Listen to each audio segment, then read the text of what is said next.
6, 5, 4. Oh, wait a minute. Maybe this. Oh, You had to do it sometime. it probably won't work anyway, right? Yeah, we emptied it, so. Did we?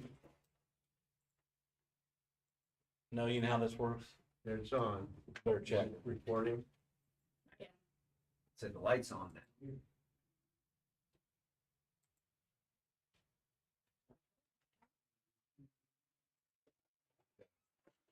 Right, I call to order the regular meeting of the Liberty Union-Thurston Board of Education on Monday, May 13th, 2024. Roll call, please.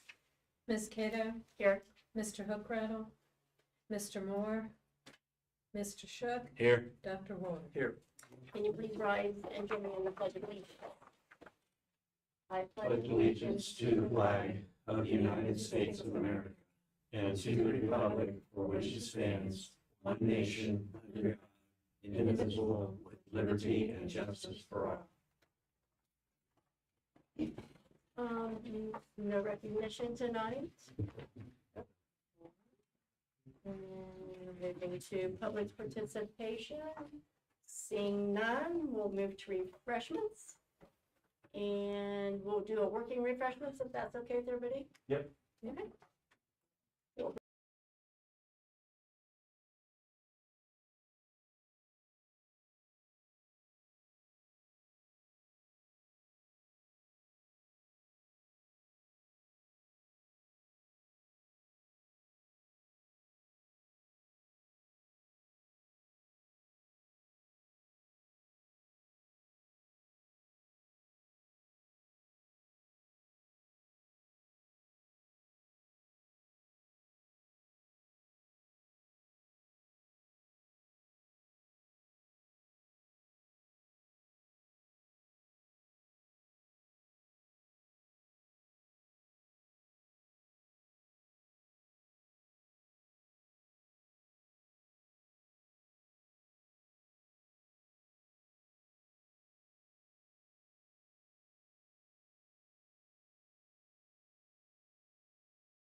right, we good. Okay, we are back from refreshments. Next, we have the department presentation, but Janet is at the girls softball game, so we will come back to that.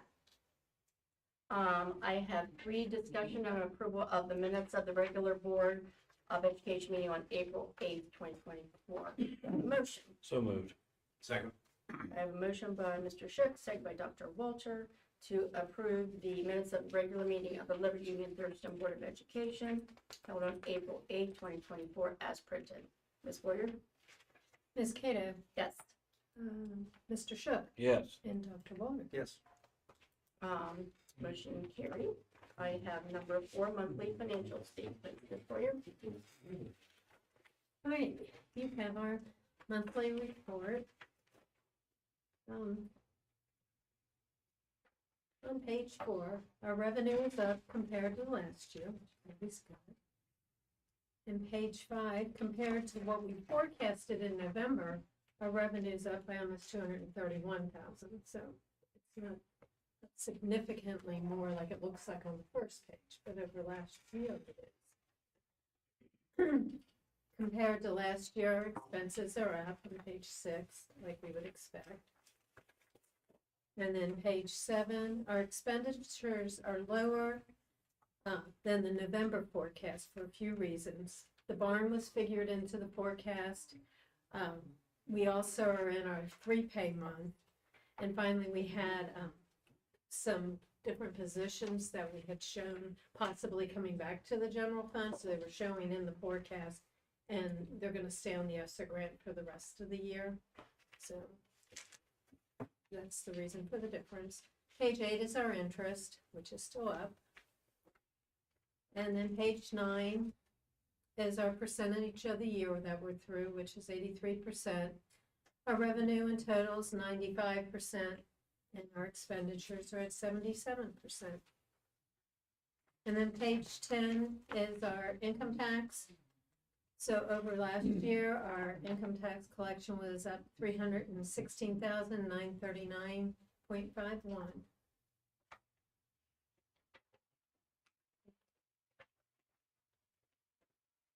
Then you have our bank reconciliation.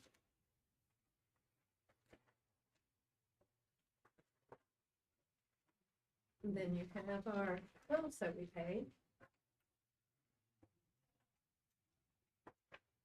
On page 3 at the top, check 102709 to Carl Ziplock Shop on April 5th for $36,203.39. $34,499.25 were doors for the new locker room, and $1,704.14 were district locks. All came from the general fund. And on page 5, down at the bottom, check 102781 on April 12th, Ohio Valley Integration Services for $17,947.90. That was a partial payment for labor and parts for cameras, and all came from a safety grant.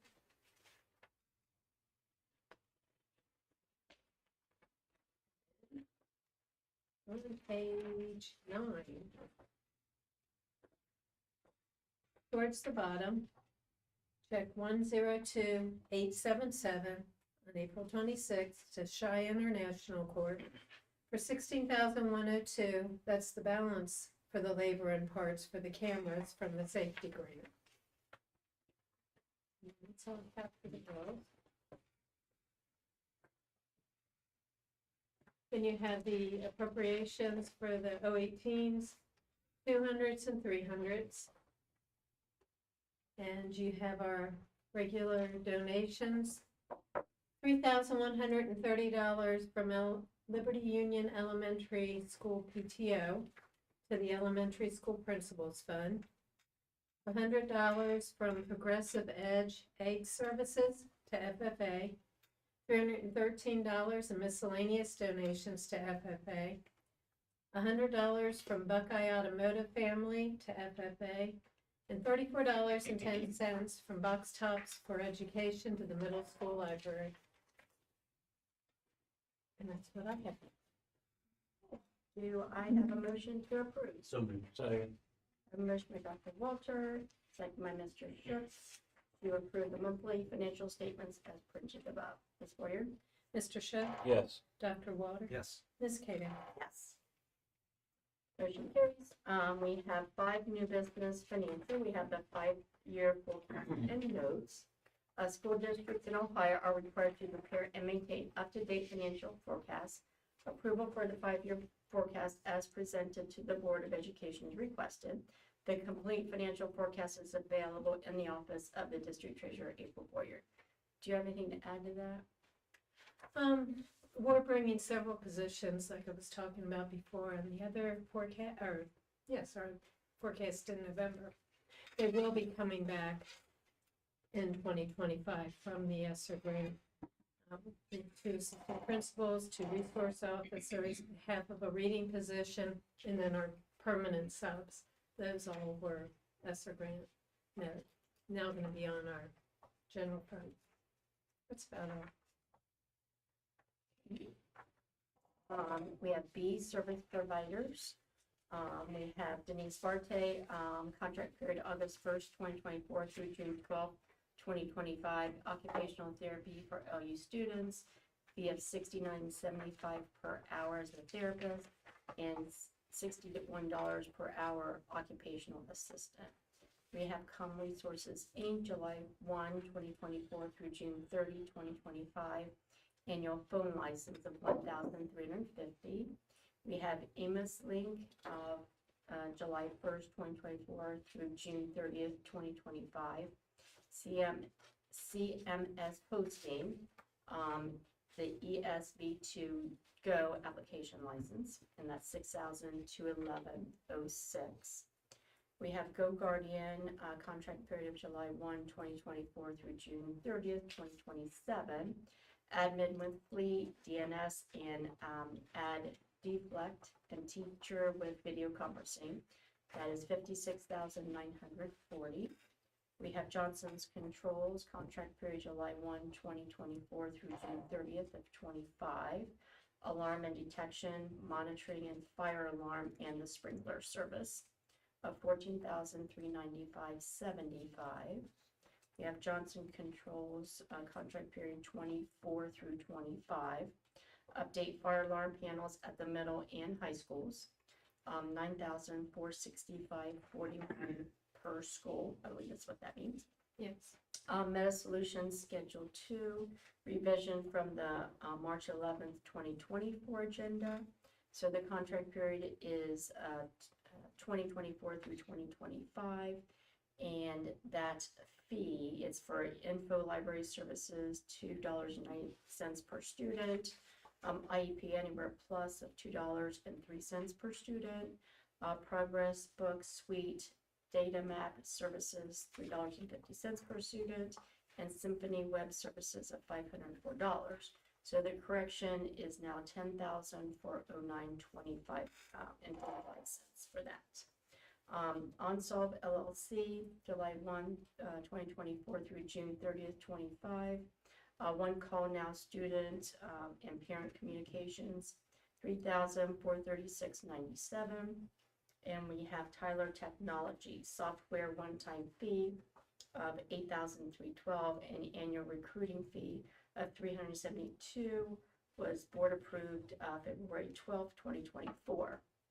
There's a couple of things. Contract period is July 1, 23 through June 30th of 24, and July 1st, 24 through June 30th, 25, and that's reoccurring. We've got annual fees of $3,854.55, $861.03, and the annual fee of $3,998.33, and the recurring would be the $895.47. Yeah. So I'm reading, okay.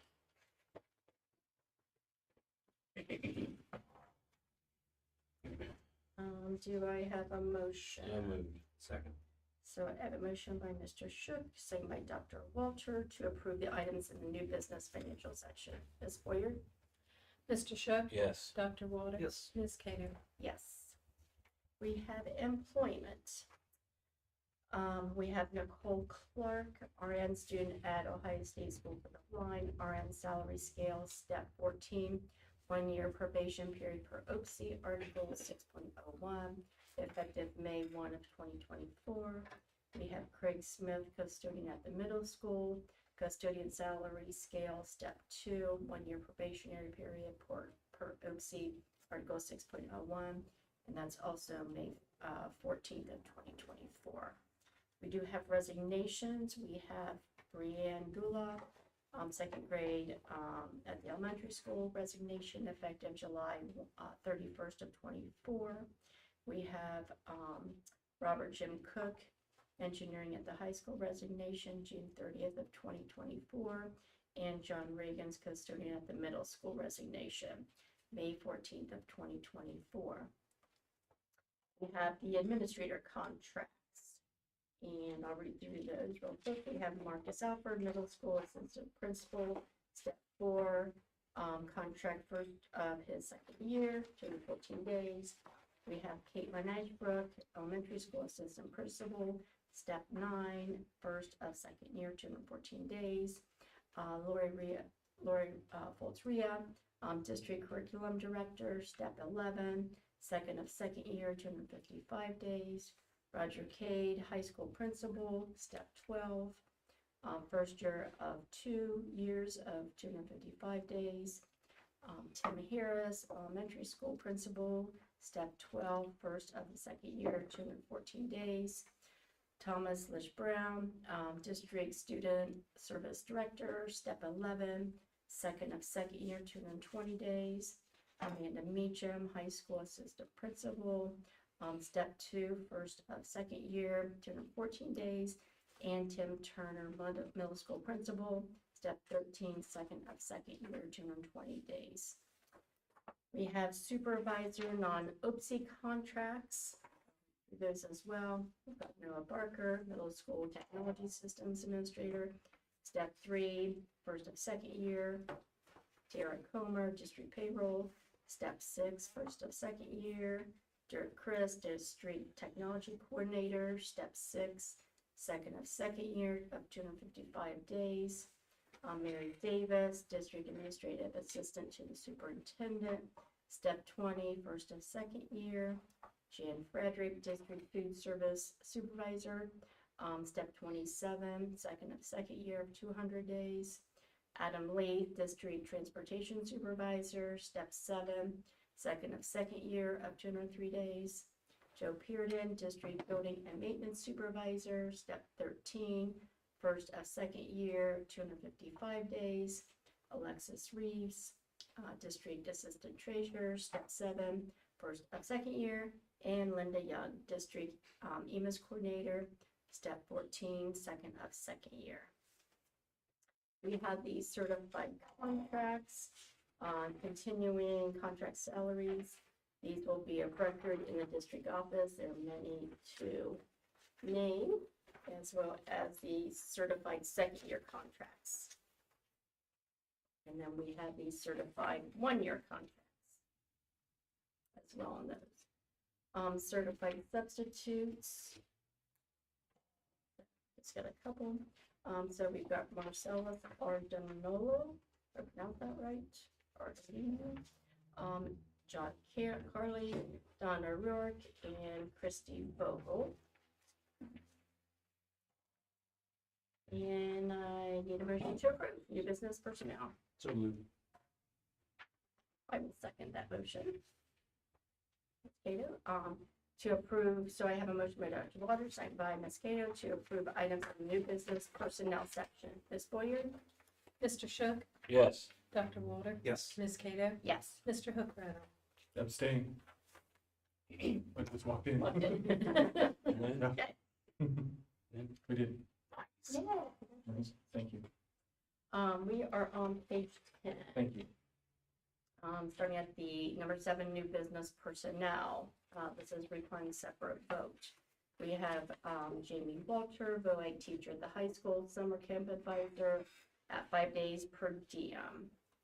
So moved. Second. I have a motion by Mr. Shook, second by Mr. Hookrattle, to approve items under the new business personnel requiring a separate vote section. Ms. Boyer? Dr. Walter, Abstain. Ms. Cato, Yes. Mr. Hookrattle, Yes. Mr. Shook. Yes. Okay, we have B, certified contract for Katie Hookrattle requiring a separate vote. We have Catherine Hookrattle, elementary school, MA 30, step 20, paren 23, and continuing contract type. So moved. Second. I have a. Oh, no, no, No, no, you I can't.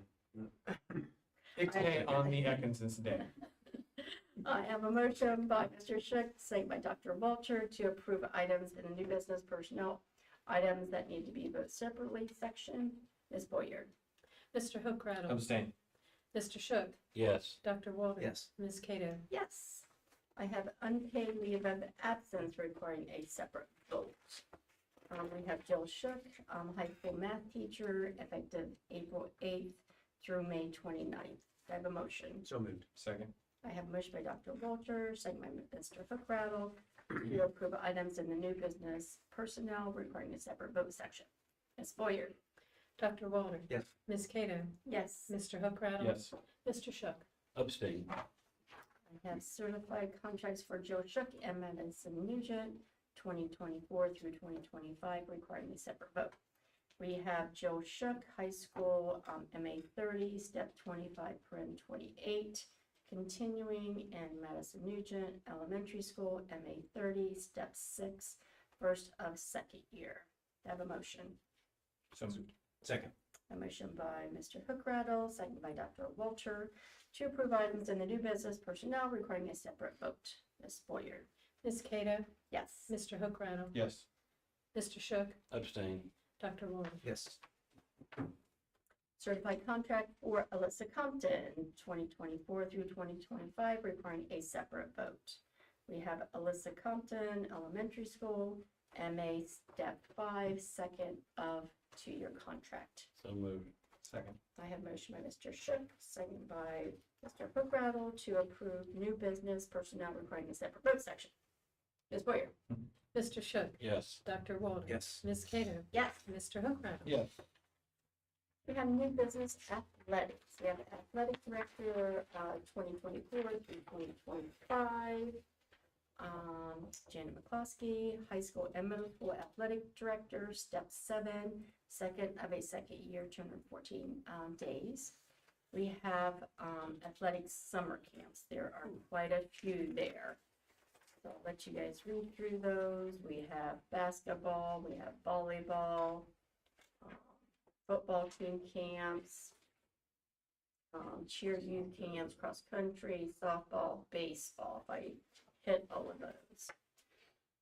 Athletic donations, we have $31.01 from Kroger to the volleyball. We have $395 to the LU Athletic Booster fundraiser, the LU Booster Club, and that was donated to swim for a total of $426 and 1 cent. A motion to approve. So moved. Second. I motion by Dr. Walter, second by Mr. Shook, to approve items in the new business athletics section. Ms. Boyer? Ms. Cato, Yes. Mr. Hookrattle, Abstain. Mr. Shook, Yes. and Dr. Walter. Yes. Graduation class of 2024. The following students were recommended by the superintendent and high school principal to attend graduation ceremonies contingent upon meeting all graduation requirements, having paid all dues and fees, and have no disciplinary constraints. And how many were there, Dr. Johnson, do you recall? Was it 93? 94. I Okay, think. awesome. Congratulations to everyone on that. We'll see them on Sunday. We have the field trip. We have the Washington DC 8th grade Philadelphia trip by Prime Tours. Teacher requesting is Keith Robinson, dates May 16th through the 14th of 2025. $500 per student, $600 per chaperone, and it's $700 per chaperone in a single room. We have an MOU with LUTEA, addendum to Article 8, individual contract for 3 permanent subs for 2024. Do you want to know anything on that? Dr. Johnson? It's a 1 year at a time at this point, so we were making them longer before, but seems like we ought to pay attention 1 year at a time. See if subs come back, and not enough people get prepared out there, and we get a reserve again, but we don't have that now. Item D, we have MOU with Columbus State Community College, College Credit Plus 2024-2025. We have the tech disposal. There are quite a few items on the tech disposal. Maybe 3, 4, Page 5 pages. Do I have a vote to approve new business other? So moved. Second. I have a motion by Mr. Hookrattle, second by Mr. Shook, to approve items in the new business other section. Ms. Boyer? Mr. Hookrattle, Yes. Mr. Shook, Yes. Dr. Walter, Yes. Ms. Cato. Yes. New business other requiring a separate vote. We have the FFA National Convention. Dates are October 23rd through the 26th of 2024. Transportation to be provided by Pioneer Trails Charter Bus. Lodging will be hotel in Indianapolis, Indiana. Chaperones are teachers and parents. Approximate student cost of $400 per student with approximately 36 students attending. FFA advisor cost to be reimbursed from the CTE funds. We've got 2 teachers at $500 each and hotel expenses. Ms. Boyer? So moved. Second. I will second that motion. A motion by Mr. Shook, second by Ms. Cato, to approve items in the new business other requiring a separate vote. Ms. Boyer? Ms. Cato, Yes. Mr. Hookrattle, Yes. Mr. Shook, Yes. Dr. Walter. Abstain. 11, board policy, first reading. I have IGBEA-R, skills assessment intervention, 3rd grade reading guarantee. So that was our first reading on that.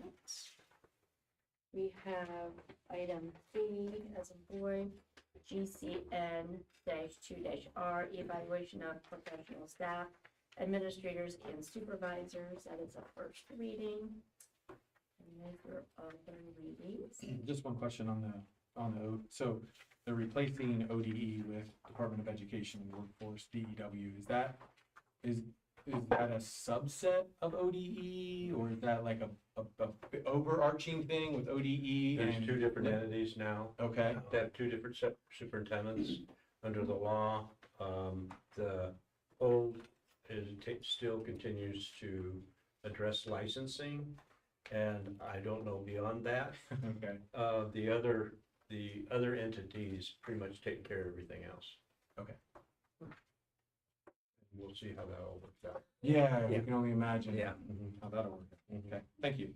And I see that Janet is here. Are you ready for your department? That's a good time because we're almost to the end of the agenda.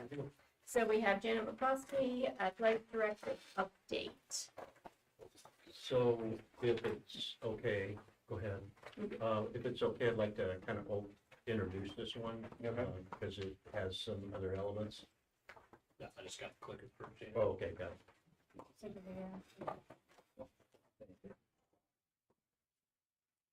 So, as it turns out, a discussion about a policy around facility use was discussed last time. And because Janet was here, why we're gonna incorporate it into her department report. Gonna use the word policy a lot right now within the report itself. But it should be, this is a very informal part of the process. We're not presenting it for first reading. Get some feedback here, talk about it some more. As a goal, we'd like to probably bring it back with a policy number and some additional information, which allows us to have the first discussion of an introduction of a policy. This is not it. And then finally approval of the policy. And with all policies, the Board of Education can authorize a 3rd reading. So conceivably, at a minimum, we're going to discuss it 3 times, this time informally, next 2 times formally. if it requires more time, one board can vote to have it a third reading. So before we get too far into this, I do have a few other things that I typically report on I wanted to share, so. Essentially, this was the year of technology within athletics. We updated quite a few things. Thank you, Noah, for putting my headaches over and over again, because I am not the most tech savvy person in the world, so he has been a great help this year. So obviously, we expanded Huddle for several of our teams. And the implements that go along with Huddle. We've been able to capture stats better, which is a goal of ours. We know that finding records here at the school have been a challenge for certain groups, and it's hard to identify and keep those updated if I don't have those in hand. So Huddle has been a great asset in regards to that. It's also allowed us to use the platform Team One Sports to live stream events. We would like to continue to look to expand in those areas, as well as clean up some of the first year problems that we had in regards to that, but we did bring in revenue from Team One Sports. Final Forms is an Ohio high school piece. So we, as a school entity, don't use Final Forms at this point in time, but Ohio High School requires it. So learning that platform at the beginning of the year to go along with some of the changes within Ohio High School, they're doing away with MyOSHA in that. So on your code for your MyOSHA account, be aware that that may fully change over to Final Forms in the future with Ohio High School. They're still teasing through that piece. But that's where we actually report competitive balance now. Dragonfly obviously is Ohio High School's new scheduling piece. Been a lot of headaches with that. We're making some ground, but it's still a struggle, especially when it comes to schedules and sharing schedules. They finally got the live iCal link up and running, but unfortunately, in events like track, where multi-teams are offered an invite, even if you reject the contract, it will show up on our schedule. So it's very inaccurate for track. Softball, baseball, those team sports have been a little bit better in regards to the iCal link, but the iCal link for track, they're still trying to clean up. Athletic.net is a track-based system that goes along with Athletic Live and Finish Links. So the Athletic Boosters graciously purchased the Finish Links program, which is a FAT timing system, and we were able to get that up and running. It does require 3 platforms to get things going, so we had to learn across many levels, but we were very successful at the line invite in regards to getting it up and running. The system itself is not always the easiest, doesn't always make sense. Sometimes you have to reset things over and over for it to work, so we're continuing to work out the bugs with that. But it does allow our athletes the opportunity to qualify for state events, and we may also be able to start making money off of it if we go out and actually offer these services as a booster club. So for example, for a 10-team track meet, most timing systems charge around $1,200, $1,200 to $1,500 an event to actually time their track meet, which is why it's $300-400 now to get into invites, because the timing system is so expensive. Then you add awards in and other things, it gets very expensive. So the Finish Link system will allow us the opportunities as we train additional booster members to be able to go out and actually earn money back on that. Plus it saves us from having to pay out $1,200+ each. We have 3 large invites or relays. So within a year or two, that's going to pay itself off, even if we did not go out and try to earn money on it. Will that be used for cross country too? It can be used for cross country. We're still going through that. We have a great group of track and cross country parents that are pushing hard to raise funds for it. They've raised just over $8,000 already to offset the expense of the purchase of Finish Links itself, which is $8,500. The mat that makes life easy in cross country is $10,000. So they're continuing to raise. We're finding now that the other option, instead of the chip in the mat for cross country, is to actually get what they call sticker bibs. So they have sticker bib numbers, and as they cross the finish line, you can see their number and identify the runner in that regard. So we're going to get a few of those sticker bibs this summer and work with a couple of our cross country teams just to do a practice race prior to the Baltimore 5K to see, make sure that we're able to make things work like that before we get into the Baltimore 5K. So the Keeners over at Millersburg are going to help us with that. They've been great. They've done the Baltimore 5K with Scott Williamson and then Jason Lloyd for years. So they're going to help us make sure that we have a backup just in case. So, Public School Works, we moved into a training platform within Public School Works, which allows us to add additional courses here. It also takes a direct link to the NFHS courses or otherwise, which makes it easy for my coaches. They can go to one place, type in course number and find it instead of having to go out to 3 or 4 platforms to find their coaching certifications. So there are additional coursework that are now required prior to renewing licenses, which is the mental health piece that they've added. So we'll be going through that again this summer, updating coaches on a new course that needs to be taken. So lots of technology this year. League updates. I actually sat on the new commissioner panel a couple weeks ago, and we had a few interested, a few we asked if they were interested. Really, Matt McPhail from Fairfield Union. He's been around for 20 plus years over there as a principal, as an athletic director. He has a few more years as a principal within that school system, but plans to retire and stay in the area. So he will be taking over as commissioner this fall.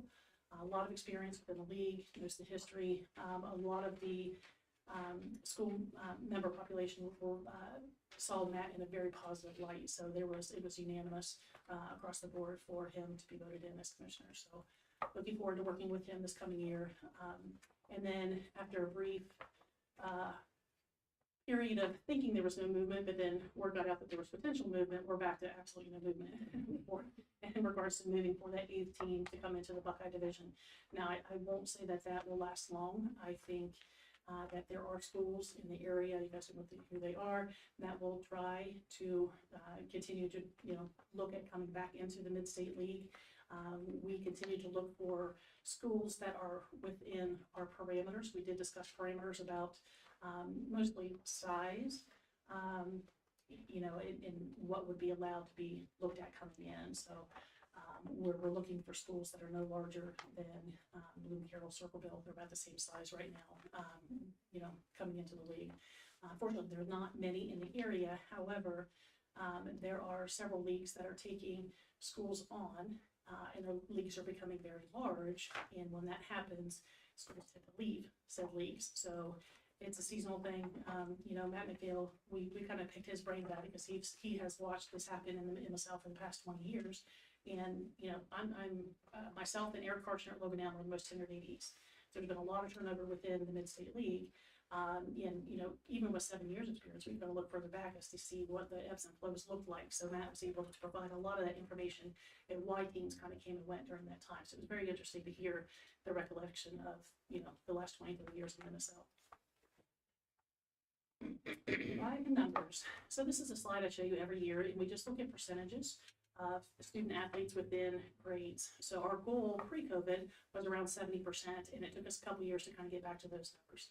So at the very bottom, it says class of 29, and it's basically 7th grade through senior.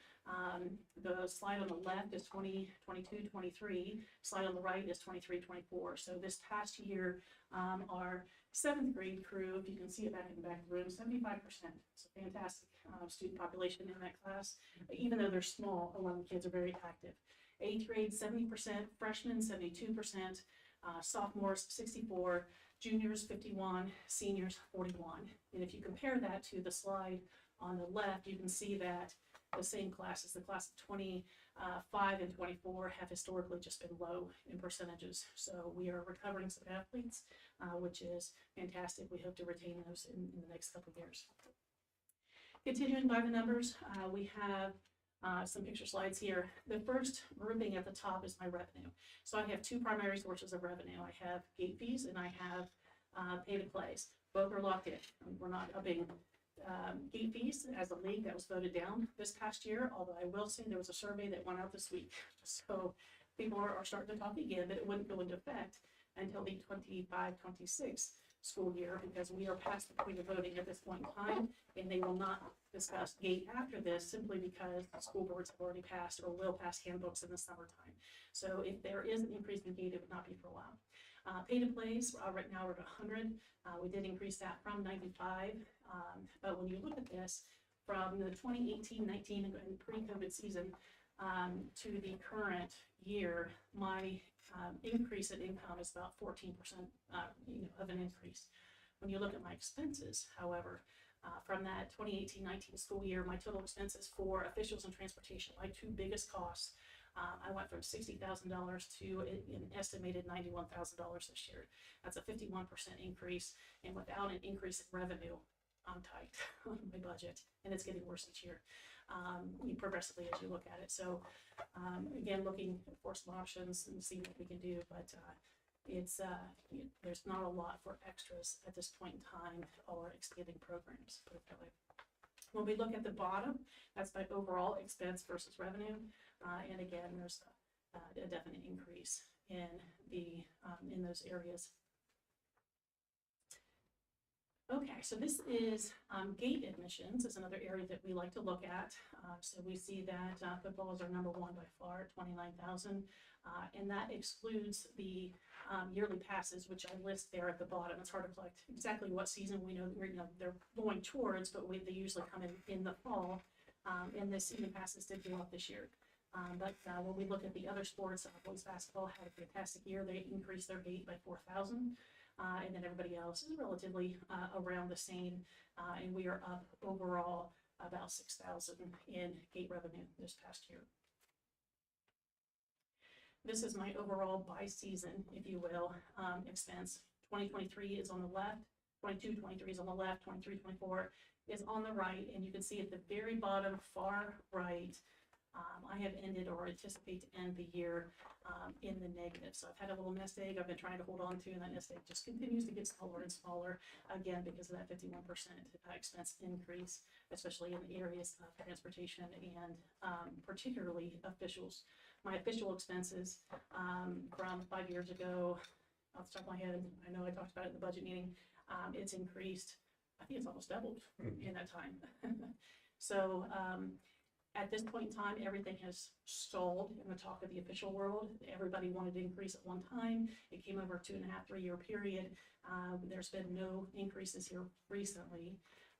So I'm hoping we'll hold steady in the official world this next year. Hey, Gina, back on that. I'm surprised to see the negative balance in the winter. I'm not surprised that it's as big as it is. Is there, like, what's driving just the gap in the winter? So part of that is just when it's a time period. So I do a lot of prep in the winter to prepare for spring. So my expenses are more during that time, getting all of my equipment in, because by that time of year, I basically start off with a very small pool at the beginning of the year. Okay. And I'm very limited in what I can pay right away, because I have to make sure I take care of transportation officials, the sports medicine contracts, so in all of the game ready equipment for fall.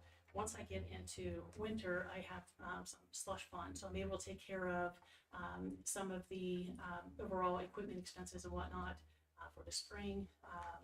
When you look at gates in the winter, I have athletic teams that just don't make money that the other sports are supporting. Okay, so really my primary revenue sports are football. Boys basketball would be the next grouping, and then probably girls basketball, volleyball, and then down. When we hit soccer's, there was a point last year when we were looking about 3/4 of the way through the season, they were even when it came to bus expenses versus officials versus gate. And I think they ended up a little bit in the black, not by much, but they did. But when we have the smaller programs, we start to go into the negative. So for example, wrestling. There's always a big expense. If you host a duel or a try, the officials are expensive coming in, but if you go to an invite, now you're paying $200-300 each time that they're out.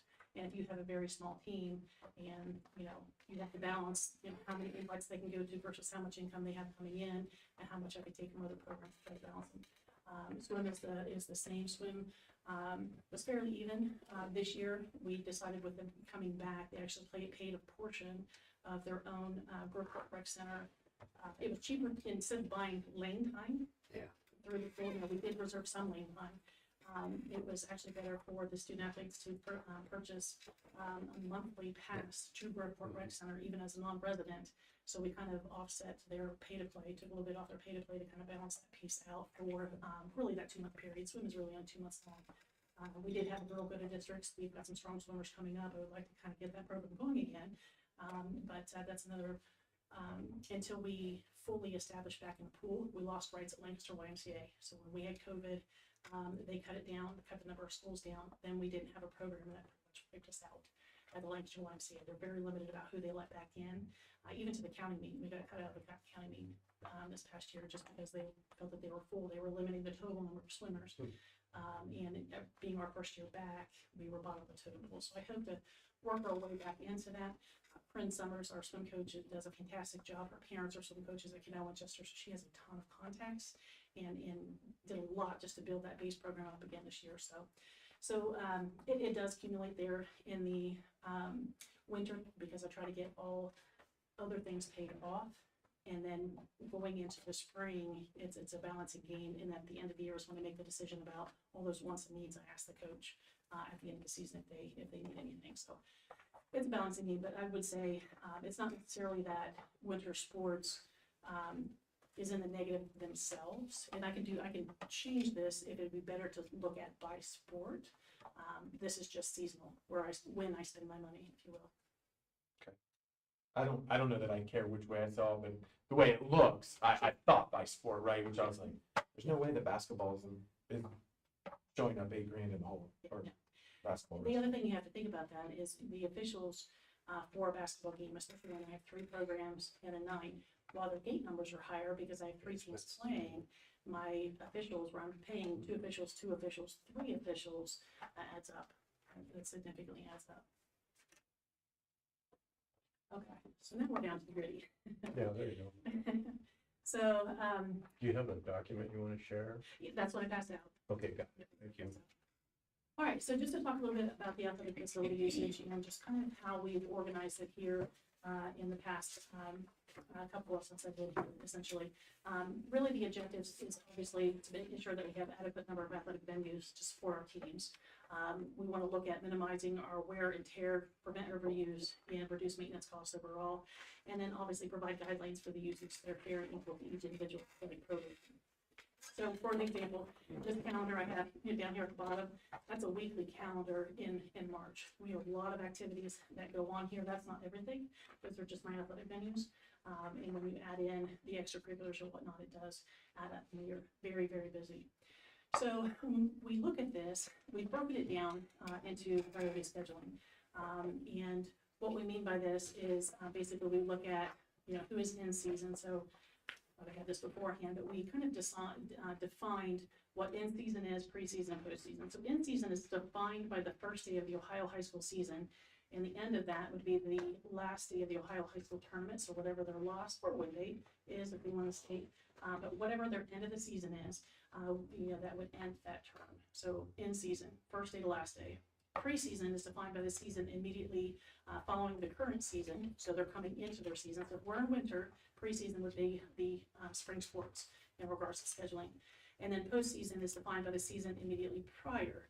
So I look at in-season, preseason, postseason when I out basically once these. If you're wanting time on one of the calendars, please let me know, and then I kind of go in that order, getting everybody into that schedule.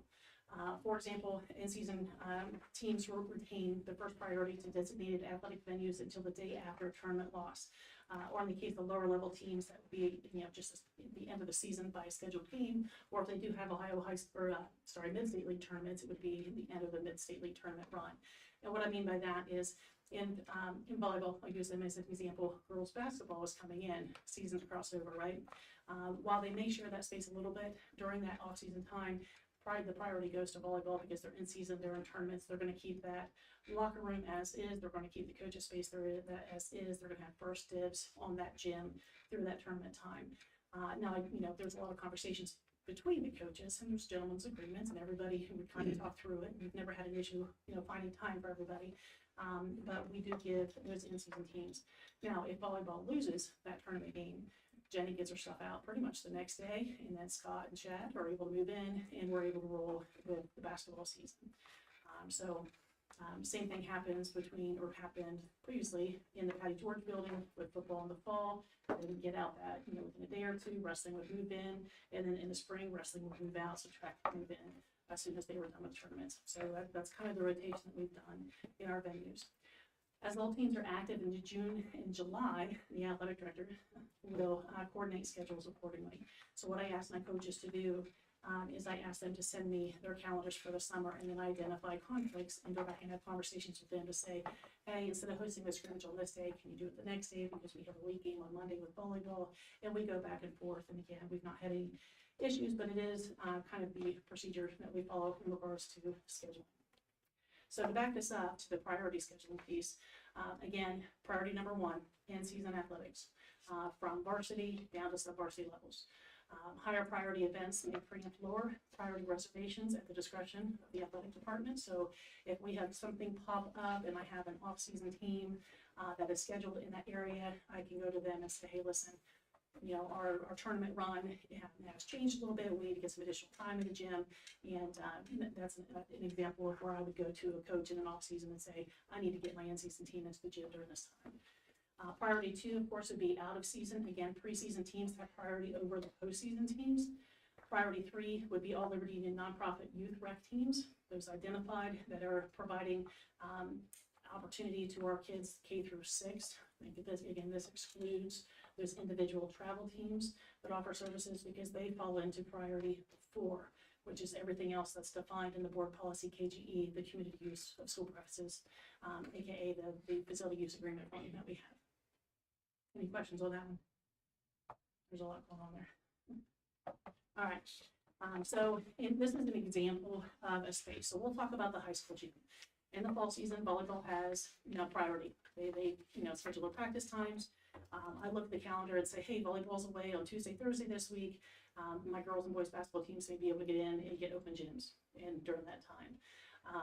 And then the third group that I would look at, if I had softball, baseball, track, or any other sport that wanted a little opportunity in the gym, they would be kind of third on that totem pole. If we move into the winter season, still in that high school gym, obviously girls and boys basketball and wrestling meets. Wrestling has its own practice venue, but their competition happens in the high school gym. We'll look at them first, with the secondary softball, baseball, track, and tertiary volleyball, and any other sport. In the spring season, we get softball, baseball, and track into that. Track is every now and again, primarily softball, baseball in the high school gym in the spring. And then until they're able to get outside, and then eventually volleyball starts open gyms, and then basketball open gyms they started just a couple weeks ago, because our outside teams rarely come in at this point. So, but again, basketball's aware, volleyball's aware that if we have a rain day outside and we need to get our softball, baseball teams indoors, they come in and my teams get bumped. So another example for our locker room situation. So in the fall season, we have, again, in our high school, this is our high school lockers, we would have primarily volleyball in that varsity space. But in the boys side is primarily boys basketball. I don't have a full boys sport that utilizes the boys locker room. It's there, and you see my note at the bottom. It says the gym locker room, which is the outer area for both the boys and girls locker room. It opens every day in the morning. Every team, any really extracurricular, or somebody has a school project, they can go in there, safely store it, and then as soon as that bell rings, Miss Kathy goes over and locks it, and then she'll open it after school for the kids to retrieve whatever they need to from that gym storage space.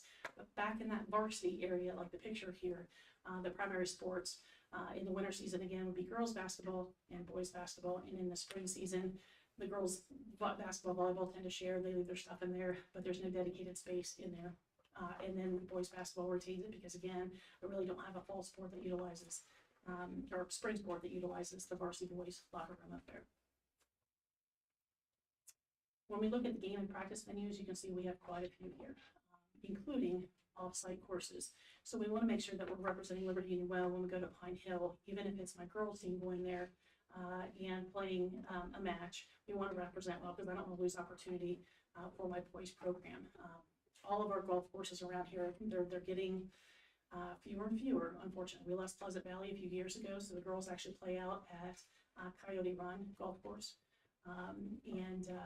So we look for opportunities when we can. The Groveport Rec Center is where our swim now partakes, so that's another area that we want to maintain good relationships with. Okay, so that's pretty much it. Do you guys have any questions? I actually have a question on the conversations around an 8th team still. Sorry. An 8th team. Any Now team. you can't You're hear back to me. the MSA. I can't ever hear her, by the way. Anytime we talk, I'm like, what'd you say, Janet? What'd you say, Janet? So, Pretty well with that. yeah, so like you said we're looking at, you know, it's like kind of like a Carroll and a Circleville, but they're like twice our size. Still large end. So Okay, so it's- when we had the discussion, Carroll on the boys' side is about 250 right now, Mm-hmm, and girls just went over 3.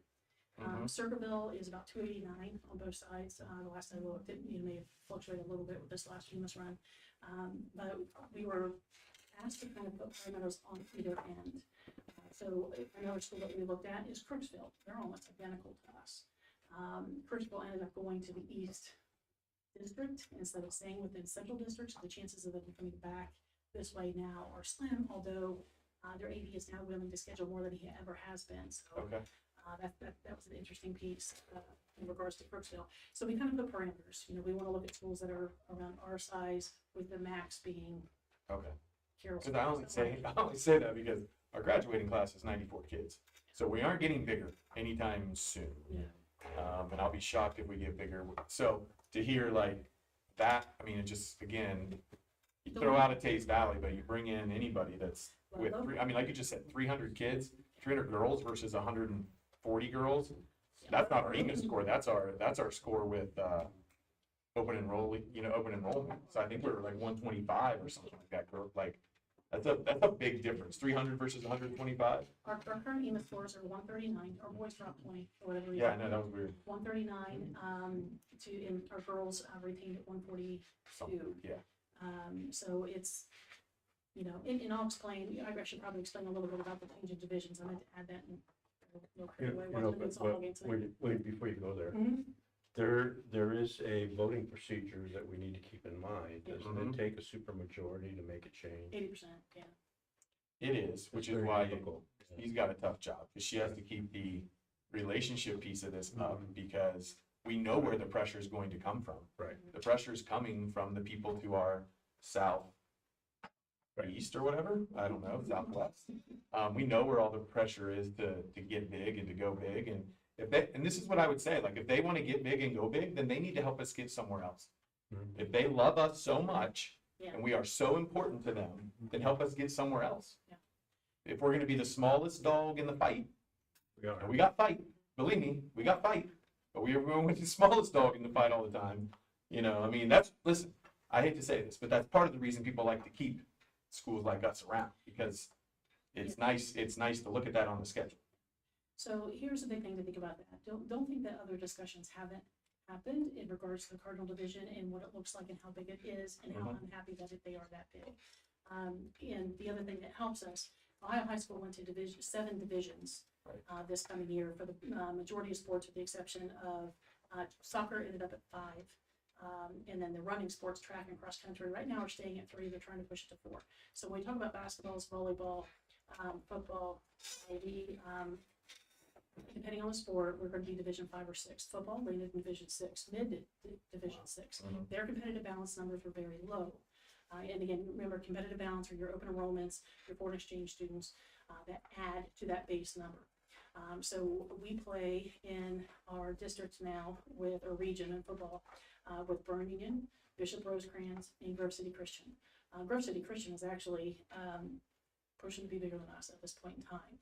Those 3 schools are down in that Cardinal Division. So if we stay small, I mean, that conversation is going to continue to happen. It did happen. That's why I'm trying to keep good relationships with those Cardinal schools. So coaches got to help me out with that, build those relationships with those schools, and try to work it that way. So, for example, some of our teams will end up in Division 5. Boys basketball, 139. The cutoff was 142 between Division 5 and 6. Unfortunately, we had 2 open enrollments and a foreign exchange student that pushed us up 9 points. So we are now a small Division 5 team in the boys basketball world. So we have some splits. Volleyball is Division 5. Girls basketball, I think, is 6. Our track teams, golf teams, swim teams, everybody's the smallest division on their side. Soccer is Division 5, which is the smallest in soccer. So it'll be interesting how we move forward. And again, we've had the conversations with the coaches. When you determine competitive balance, it's anybody that's played a varsity game or ends up on a tournament roster. So sometimes on tournament roster, they will take more kids. You may only have 10 on your normal bench on a basketball game, but for a tournament roster, you're allowed to take 15. You need to be very careful about who you take because You can have somebody come and sit and be part of your team, but not in uniform, and they will not count towards your tournament roster. And even if they're open enrolled and they're going to cost you competitive balance points, we are so close. That's not a risk that our team should be looking at. We want to try to make sure that we stay low on that end. So there's been a lot of conversations with those coaches along those lines of, obviously don't take anything away from a kid if they truly deserve to play varsity, but at the same time, be selective when your tournament rosters. It's usually where that happens. So, because again, we can get a kid in, I get 8 comp tickets for the majority games. If you have a kid that wants you want to travel with you, by all means, I'll get them in, but they don't need to be on your tournament roster if they're not going to play.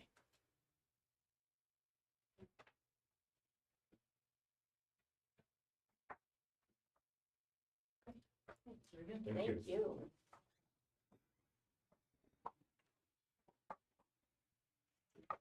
Okay, we are down to item 12, other matters as may appropriately come before the board.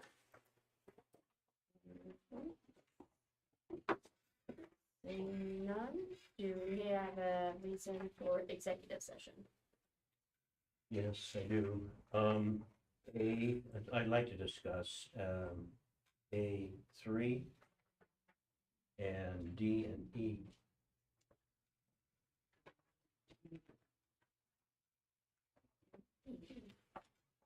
So, do I have a motion to enter into executive session? Second. Motion by Dr. Walter, second by Mr. Hookrowder to go into executive session for the reasons A3, and it was D and E. 8:03. Well, at 8:03 p.m. Ms. Boyer? Mr. Schiff, Yes. Dr. Walter, Yes. Ms. Cato, Yes.